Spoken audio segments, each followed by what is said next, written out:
So guys, morning. So namin sa Gitalopi ron. Pakitaan ko ang bukid sa Gitalopi ha.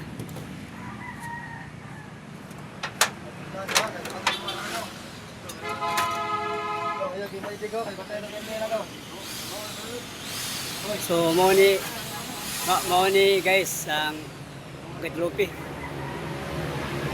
Ang ubos na mao ang karnasan mga persuhan sa mga tao nga nagpabadlong ba.